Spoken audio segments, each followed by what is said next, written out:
Ade bayinya lagi ngapain tuh? Kok kakinya dipukul-pukul begitu? Kamu salah apa, Dek? Otak gak tega liatnya. Tapi sebentar teman-teman. Kayaknya Otan salah deh. Tuh kan, bener aja. Ini bagian dari tradisi yang dilakukan masyarakat Jawa. Tradisi ini dinamakan Tedak Sinten atau turun tanah bagi anak bayi yang baru pertama kali menginjakan kaki ke tanah. Ada makna di balik tradisi ini, yaitu sebagai persiapan seorang anak kecil hingga dewasa nanti untuk menjalani kehidupan dengan baik dan benar. Wah, dalam banget maknanya ya. Terus kenapa kakinya dipukul-pukul pakai sobat Otan yang terkenal licin ini ya? Teman di rumah ada yang tahu kenapa? Ternyata beberapa masyarakat Jawa percaya dengan memukulkan belut ke bagian kaki anak bayi akan membuat si anak jadi cepat jalan. Diibaratkan, anak ini nantinya akan berjalan dengan cepat, lincah seperti belut. Teman di rumah ada yang pernah ngalamin hal yang sama dengan adik bayi kecil ini nggak? Bersedia, siap, mulai! Yuhuu! Ayo paman, semangat! Saking terkenal kalau belut itu licin, sampai ada perlombaan yang melibatkannya. Hebat kamu, Sob. Nah, di rumah ada yang tahu nggak kenapa belut bisa licin banget kalau dipegang? Jawabannya karena sobat Otan ini punya lendir. Lendir akan keluar melalui sel kulit tubuhnya. Karena mereka merasa terancam dengan gangguan dari luar seperti predator atau saat dipegang seperti ini. Kerennya lagi, walau kita sering menemukan si licin ini hidup di air, tapi dia bisa bertahan hidup walau tanpa air. Kemampuan ini berkat kulitnya yang mampu menyerap oksigen saat berada di darat. Keren!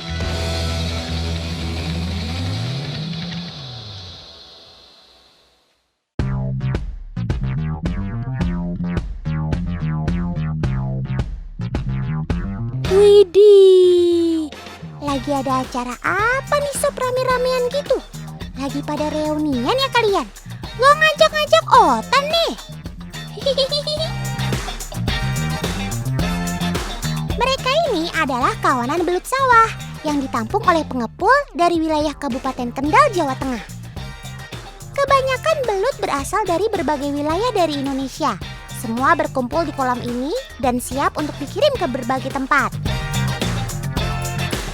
Teman di rumah ada yang tahu nggak? Walau belut tidak bersisik dan bentuknya berbeda dengan ikan pada umumnya, ternyata belut masih termasuk keluarga ikan loh. Selama masih ada air yang sirkulasinya bagus, belut dijamin akan tetap bisa bertahan hidup lama. Dia akan terkenal tangguh. Saat di habitat aslinya sawah berlumpur, sesekali belut bisa keluar dari lubangnya untuk mencari makan. Atau mungkin kamu lagi bete ya Sob, butuh hiburan dan cari udara segar. Tanpa ragu dia juga akan menggali lubang pada lumpur kapanpun dia mau. Sepertinya ada paman yang sedang mencari keberadaanmu, Sob. Ayo cepat sembunyi, biar paman ada usahanya sedikit. Hayo. Coba cari di mana keberadaan si belut tadi, paman. Kalau dapat, Otan kasih belutnya buat paman deh. Sobat Otan ini kan terkenal licin dan pandai bersembunyi di dalam lumpur. Yah, ketahuan juga kamu Sob. Ternyata ukurannya gede banget. Genggaman tangan paman sampai penuh terisi. Tuh, coba perhatikan. Besar tubuhmu hampir sama dengan ukuran lengan paman. Wah, menang banyak nih paman. Sepandai-pandainya kamu sembunyi, kalau ahli pencari belut sudah turun gunung, pasti akan ketahuan juga.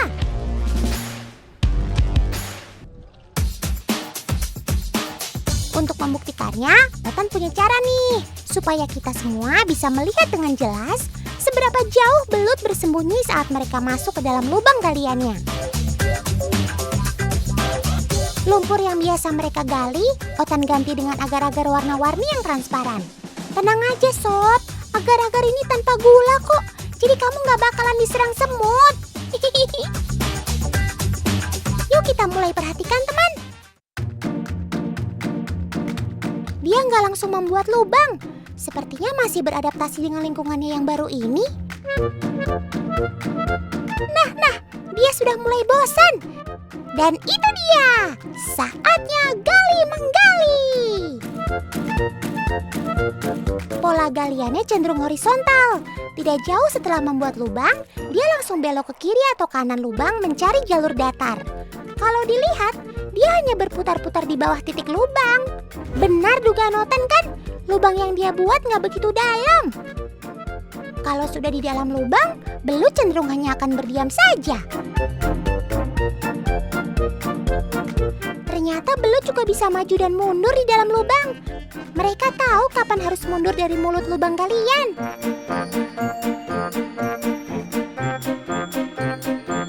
Sesekali belut naik ke permukaan lubang. Mau ngapain sob? Ngintip ya?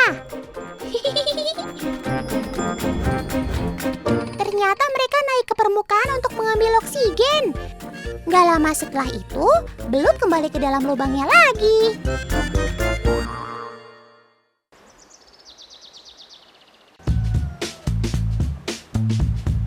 Loh.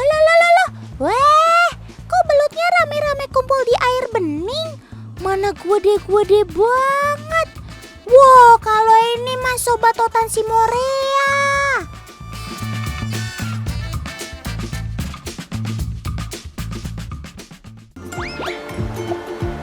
Fats, jangan salah ya teman, Morea ini bukan belut loh. Sobat Otan ini jelas beda dengan belut. Dari bentuk tubuhnya, Morea cenderung bulat penuh dan panjang. Sedangkan belut, tubuhnya cenderung pipih. Terus lihat deh ekornya. Kalau ekor Morea tampak gepeng, sedangkan kalau belut malah meruncing.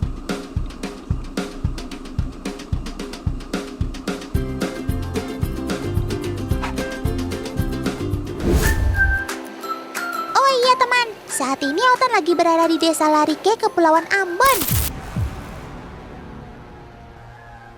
Di sini sobat Otan si Morea rupanya dikeramatkan teman. Sidat di sini dijaga aturan adat yang melarang memburu atau memakannya. Masyarakat di sini percaya adanya legenda tentang si Morea.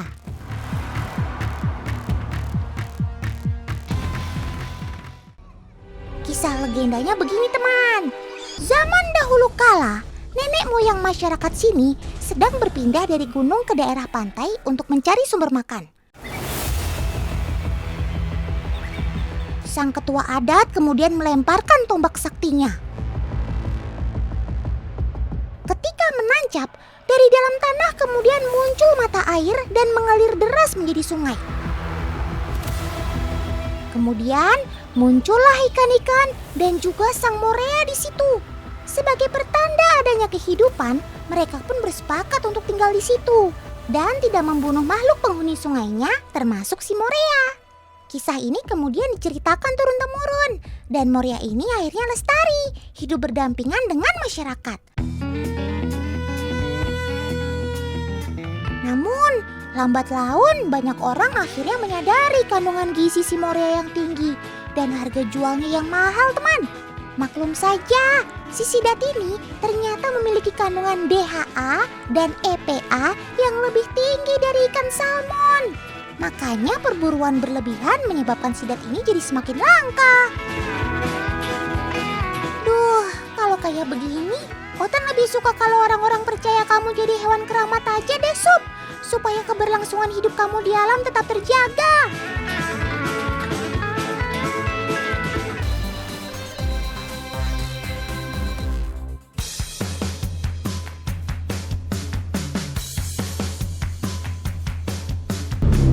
Otan dan teman-teman di rumah, ikutin Bunda ya. Sekarang Bunda lagi seru-seruan di Purbalingga. Jantung Otan ikut ketinggalan nonton Bunda dan kawan-kawan melewati medan off-road yang menantang. Gas terus, Paman! Woohoo!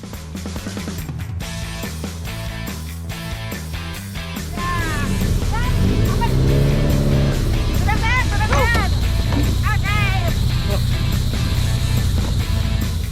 Ayo Sen, Tan, kita lanjut dengan berjalan kaki. Benar-benar misterius nih perjalanan Bunda Iin dan Kak Sera hari ini. Otan gak dikasih clue apa-apa loh.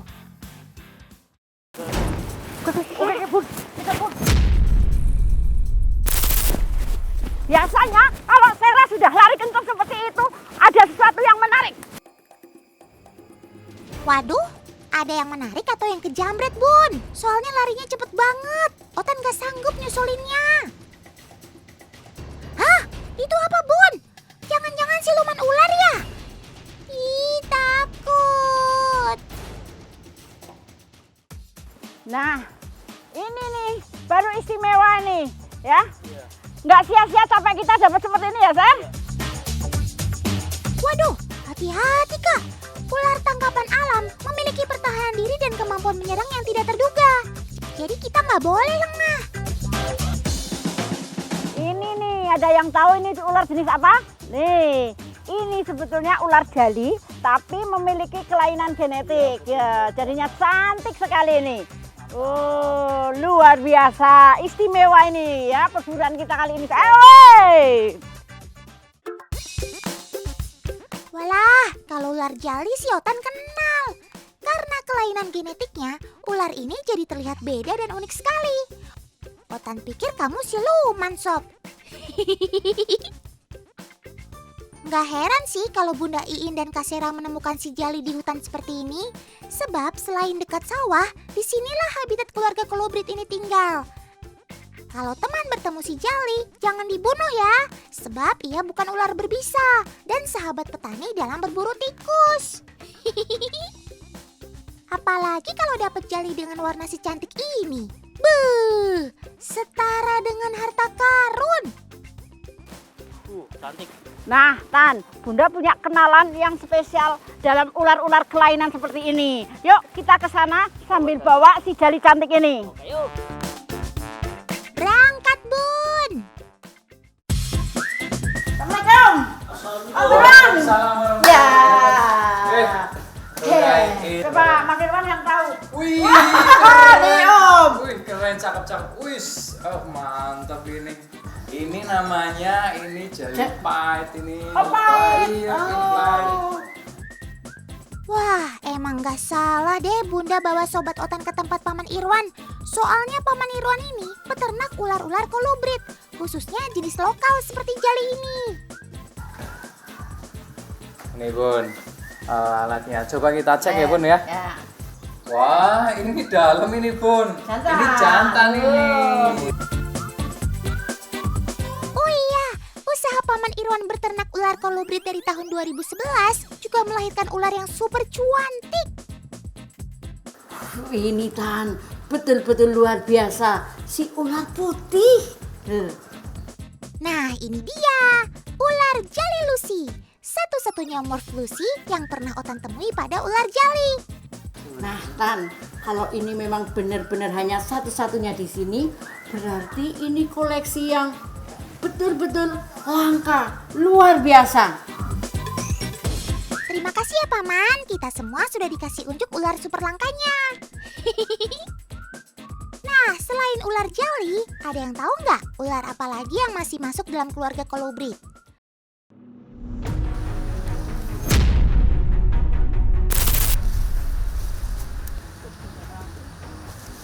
Awas! Sepertinya ular yang sedang berhadapan dengan kakak bukan ular sembarangan loh. Awas Sen, hati-hati Sen. Teman, Jangan coba-coba meniru adegan berbahaya ini ya. Karena adegan ini dilakukan langsung oleh ahlinya.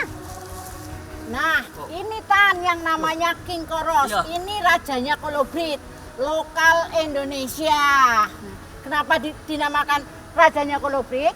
Karena dia bisa makan sejenis ular yang lebih kecil. King Koros ini keluarga ular yang tidak berbisa. Tapi jangan salah, kalau sudah menggigit, wow, bikin sobek karena giginya sangat tajam dan halus meskipun tidak terlihat. Nah kan, bukan hanya berbahaya bagi para ular aja, tapi gigitan King Koros juga nggak bisa dianggap sepele untuk manusia. Sebentar, ngomong-ngomong soal kolobrit, teman di rumah udah tahu belum sih pengertian sederhana dari salah satu keluarga ular ini? Catat dan ingat baik-baik ya, kolobrit merupakan keluarga ular pelari cepat yang umumnya tinggal dekat pemukiman manusia. Lebih dari 1000 spesies ular kolobrit tidak berbisa hingga memiliki bisa menengah. Nah, ini Tan, ini King Koros ini jenis kolobrit terbesar karena ukurannya bisa mencapai 4-5 meter.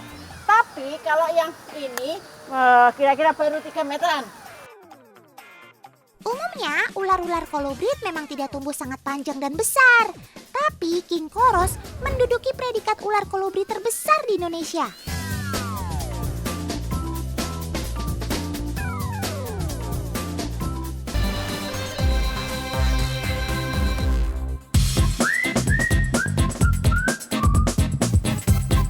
Wets, siapa itu di dalam kurungan? Hai Sobat Merpati, kok ada di sini? Maaf penonton, paman-paman ini ternyata mau arisan dara, lomba burung merpati berpasangan. Arisan dara ini sudah menjadi tradisi bertahun-tahun di daerah Jembrana, Bali. Uniknya arisan dara dan yang membedakan dengan lomba-lomba merpati lainnya adalah aturan mainnya, teman. Ini bukan jemuran loh. Orang Bali menyebutnya acal-acal. Tempat untuk para juri menilai si burung merpati. Dan perhatikan lingkaran itu. Itu adalah batas pandang para juri, teman. Yap, burung merpati yang terbang harus bisa dilihat dari lingkaran itu. Jika tidak terlihat dari lingkaran itu, berarti kalah. Ayo sob, kalian berdua harus kompak ya. Terbang yang serasi. Dan ingat, posisi terbang kalian harus bisa dilihat juri. Kalian pasti juara, sob.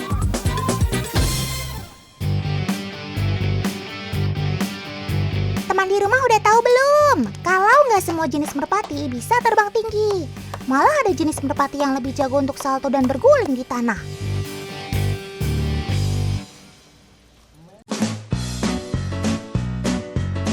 Ini dia merpati hias jenis parlor tumbler, atau ada juga yang menyebutnya ground tumbler.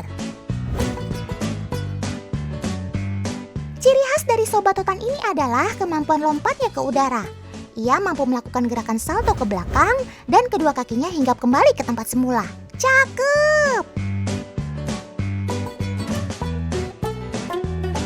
Saat akan melakukan gerakan akrobatiknya, sobat totan ini akan awali dengan sebuah ancang-ancang terlebih dahulu. Lalu, ia kepakan sayapnya untuk mendorong tubuhnya ke atas dan ia gerakan ekornya yang menekuk. Iya, ia berhasil salto, saudara-saudara. Keren maksimal kamu, sob.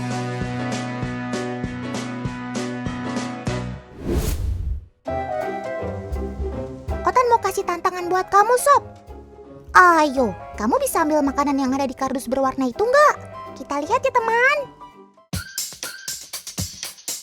Walah, kamu kok salto ke arah yang salah? GPS kamu lagi error ya? Otan kasih kesempatan sekali lagi deh. Ya! Oh, sayang sekali masih meleset, teman.